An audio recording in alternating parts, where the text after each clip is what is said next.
বৈষম্যবিরোধী ছাত্র আন্দোলনের নেতা হাসনাত আবদুল্লাহ এবং সার্জিস এই দুই ভাইয়ের উপরে গতকালকের গাড়িতে আক্রমণ হয়েছে। ট্রাক চাপা দিয়ে তাকে সহ তাদের টিমের আরও 4 জন মেম্বারকে হত্যার উদ্দেশ্যে এই চক্রান্ত তারা শুরু করেছে।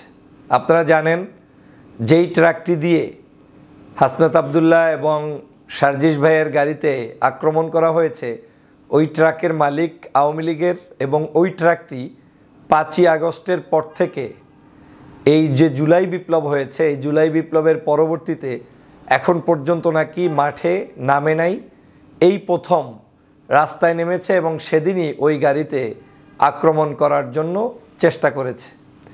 আপনারা জানেন বিভিন্ন সময়ে জাতীয় বীর, জাতীয় ব্যক্তিত্ব, নেতৃত্ব যারা দেয় তাদেরকে ধ্বংস করার জন্য, শেষ করে দেওয়ার জন্য বিভিন্ন মহলের ষড়যন্ত্র থাকে। বাংলাদেশেও ঠিক তেমনিভাবে ছাত্র আন্দোলনের এই দুই নেতাকে সহ ছাত্র আন্দোলনের নেতৃত্ব যাতে শূন্য হতে পারে সেজন্য তাদেরকে হত্যার উদ্দেশ্যে বিভিন্ন পরিকল্পনা শুরু করে দিয়েছে সরকার।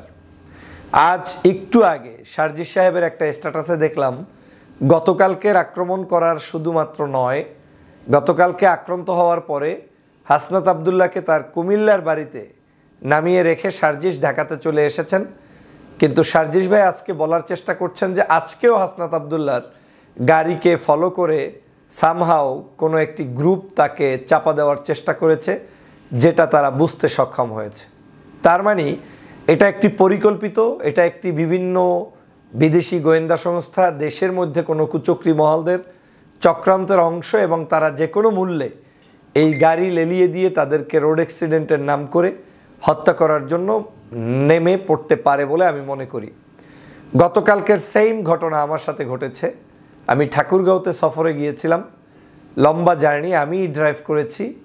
আবার গতকালকে সেখান থেকে ফেরত আসার পথে যমুনা ব্রিজের ওখানে আমার গাড়িকে লক্ষ্য করে পাথর নিক্ষেপ করা হয়েছে। ওদের ধারণা ছিল এই পাথর নিক্ষেপ করলে গাড়ি আমি স্লো করে টায়ার বাস্ট হয়েছে কিংবা যে কোনো মূল্যে আমি ওখানে থামলে তারা আক্রান্ত করবে। আমার সংক্ষিপ্ত ধারণায় আমরা বুঝতে পেরেছি যে এখানে আমাদের উপরে আক্রান্ত হচ্ছে। কয়েকটি পাথর নিক্ষেপের একটি পাথর আমার গাড়িতে এমনকি লেগেছে এবং আমার ডোর ক্ষতিগ্রস্ত হয়েছে। আমরা গাড়ি ওখানে না থামিয়ে প্রথমে মনে করেছি আমাদের টায়ার পাঞ্চার হয়েছে। এই টায়ার পাঞ্চার মনে করার পরেও আমরা দ্রুত গাড়ি চালিয়ে গিয়েছি এবং আল্লাহর মেহেরবানিতে সেখান থেকে আমরা অনেক দূরে একটি নির্দিষ্ট জায়গায় এসে হেফাজতে এসে তারপরে গাড়ি চেক করে নির্দিষ্ট হলাম যে আমাদের গাড়ি ক্ষতিগ্রস্ত হয়েছে, কিন্তু আমরা চলে আসতে পেরেছি। আজকের এভাবে করে সবার উপরেই এই আক্রমণটা তারা চালিয়ে যাওয়ার চেষ্টা করছে।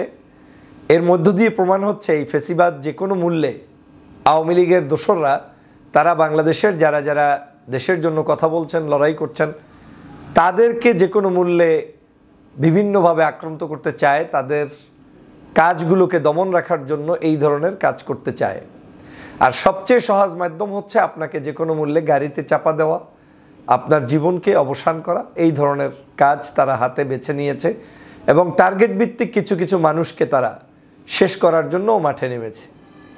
আপনারা জানেন যে বাংলাদেশের পূর্বেও বহু মানুষ এরকম রোড অ্যাক্সিডেন্টে মারা গিয়েছে। একজনের নাম শুনেছেন হয়তো, আমাদের আবদুল্লাহ জাহাঙ্গীর স্যার, অত্যন্ত জ্ঞানগর্ভ আলোচনা করতেন, বিখ্যাত ব্যক্তিত্ব ছিলেন, ইসলামিক স্কলার ছিলেন। তার হত্যাটি কিন্তু গাড়ি অ্যাক্সিডেন্টের মাধ্যমে করানো হয়েছে।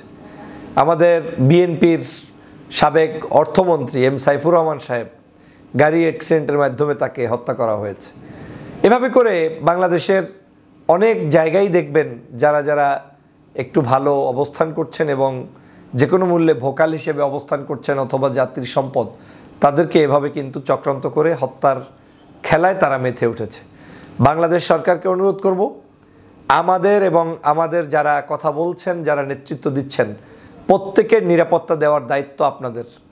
মানুষের জীবনে আজ হোক কাল হোক মৃত্যু আসবেই, কিন্তু যখনই আসুক সেই মৃত্যুটা যেন কোনো ধরনের অনাকাঙ্ক্ষিত মৃত্যু কারো না হয়। সবাই যাতে দেশের জন্য কাজ করে যেতে পারে, মানুষের জন্য কাজ করে যেতে পারে, সমাজের জন্য কাজ করে যেতে পারে। সেই জায়গাটায় যেতে হলে এই নেতৃবৃন্দের নিরাপত্তা বিধানটা অত্যন্ত জরুরি। বাংলাদেশের প্রেক্ষাপটে এই জায়গাটায় আমাদেরকে যদি সতর্ক না হই তাহলে আমাদের এই মানুষগুলো আমাদেরকে হারাতে হবে। আজকের হাসনাত সার্জিসরা এই মুহূর্তে বাংলাদেশের আইকন, যুব সমাজের নেতৃত্ব দিচ্ছেন। বিশেষ করে আপনারা দেখেছেন সাম্প্রতিক সময়ে বাংলাদেশকে নিয়ে যে গভীর ষড়যন্ত্র শুরু হয়েছে, এই ষড়যন্ত্রের বিরুদ্ধে সোচ্চার তারা মাঠে নামছেন, বক্তব্য দিচ্ছেন, জানাজায় যাচ্ছেন।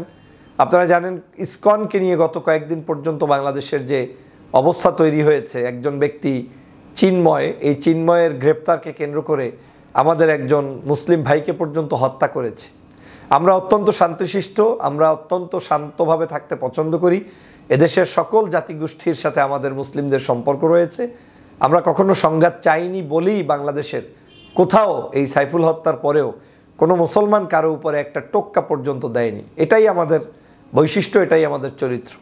এই একই কাজ যদি পার্শ্ববর্তী রাষ্ট্রে হতো, আপনি নিশ্চিত থাকেন যে বাংলাদেশের আজকের যে নিরাপত্তা, আজকের যে সুন্দর একটি পরিস্থিতিতে আমরা থাকছি, ওই দেশে পাশের রাষ্ট্রে কিন্তু সেটা থাকতে পারতো না। মুসলমানের গলায় রশি বেঁধে তারপরে টানত। কিন্তু আমরা কিন্তু সহনশীলতার দৃষ্টান্ত স্থাপন করেছি। আমরা কিন্তু মানুষের মধ্যে যে একটা শান্তি, সেই শান্তির বৈশিষ্ট্য আমরা স্থাপন করেছি। অতএব এটাকে নস্যাৎ করার জন্য একটি গোষ্ঠী ইসকনের নাম দিয়ে, সন্ত্রাসী গোষ্ঠীর নাম দিয়ে তারা আমাদের এই জায়গাটা ধ্বংস করতে চায়। এ ব্যাপারে আমাদেরকে সতর্ক দৃষ্টি রাখতে হবে, আমাদের সবাইকে সচেতন হতে হবে। আর এই জায়গাগুলোতেই এখন এই ছাত্র সমাজ নেতৃত্ব দিচ্ছে, তথা সমাজের যে কোনো ধরনের অসঙ্গতি দেখলেই সবাই মিলে ঐক্যবদ্ধভাবে প্রতিবাদ করছে। এটাই এখন আওয়ামী লীগের জন্য একটি ক্ষতির কারণ হয়ে দাঁড়িয়েছে। আওয়ামী লীগ সে কারণে টার্গেট কিলিংয়ে নেমেছে। যে কোনো মূল্যে এই মানুষগুলোকে বন্ধ করে দিতে পারলেই তাদের শান্তি। কিন্তু আমি মনে করি সেটা কোনোদিনই এদেশে বাস্তবায়িত হতে পারবে না। এদেশের জনগণ ঐক্যবদ্ধভাবে এই ফ্যাসিবাদ আওয়ামী লীগকে যেভাবে তাড়িয়েছে, তাদের দোসরদেরকেও এই দেশ থেকে তাড়াবে। এবং এই দেশটি যারা সত্যিকার গণতন্ত্রের পক্ষে, তাদের পক্ষেই আমাদের মানুষজন থাকবে। আপনারা জানেন যে সেই চিন্ময়কে কেন্দ্র করে যে সাইফুলকে হত্যা করেছে, কি নির্মমতা সেখানে হয়েছে। মসজিদ ভাঙচুর হয়েছে, যেটা আমরা কোনোদিন কল্পনা করতে পারিনি। হয়তো আল্লাহ তাআলা তাকে শহীদ হিসাবে কবুল করেছেন। তার জানাজায় লক্ষ লক্ষ মানুষ এসে প্রমাণ করেছে যে একজন সাইফুলকে হারিয়ে বাংলাদেশের কোটি কোটি সাইফুল তৈরি হচ্ছে। কোনো সাইফুলদেরকে বন্ধ করে কিংবা মেরে ফেলে আপনি বাংলাদেশের এই যুব সমাজের, তরুণ সমাজের জোয়ারকে ঠেকিয়ে রাখতে পারবেন না।